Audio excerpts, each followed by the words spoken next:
মোহনপুর মহকুমা সিধাই এলাকায় নেশা বিরোধী অভিযানে বড় সাফল্য পেল পুলিশ প্রশাসন।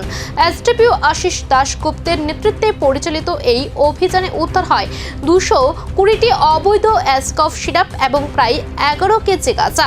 অভিযানে অংশ নেয় সিধাই ও লেফুঙ্গা থানার পুলিশ, পাশাপাশি বিএসএফ ও সিআরপিএফ জওয়ানরাও। তবে অভিযোগের আগে অভিযুক্ত রাহুল দে প্রায় ঘটনাস্থল থেকে পালিয়ে যায়। জানা গেছে, উদ্ধার হওয়া মাদকের বাজার মূল্য প্রায় 3 থেকে 4 লক্ষ টাকা।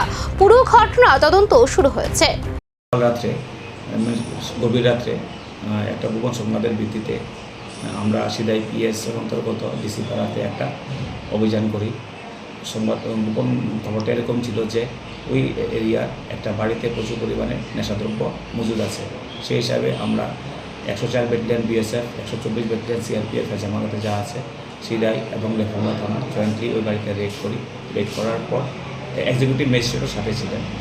রেড করার পর আমরা 220 বোতল কফ সিরাপ এবং 10.9 কেজি আমরা গাঁজা উদ্ধার করি। এগুলির বাজার মূল্য কত টাকা? অনেক 3 লক্ষ টাকার মতো। 3 লক্ষ টাকা। যার বাড়ির থেকে আটক করেছেন কয়জনের বিরুদ্ধে মামলা করা হয়েছে? একজন স্পেসিফিক একজনের বিরুদ্ধে আমরা মামলা নিয়েছি। নাকি নাম বলবেন নাকি আইনে? এটা ইনভেস্টিগেশনের পর্যায়ে আছে, আমরা নামটা বলবো। স্যার অ্যাড্রেসটা আবার বলুন। ডিসি পাড়া আন্ডার সিধাই পিএস। আসামিকে তাহলে কি এখনো গ্রেপ্তার করা হয়নি? আসামি বাড়িতে ছিল না, তখন পলাতক ছিল। চলছে এবং এরকম অভিযান আমরা কন্টিনিউ করতে থাকবো। এই বিপুল পরিমাণ মাদক কোথায় থেকে আনা হচ্ছিল এবং কোথায় পাচারের পরিকল্পনা ছিল?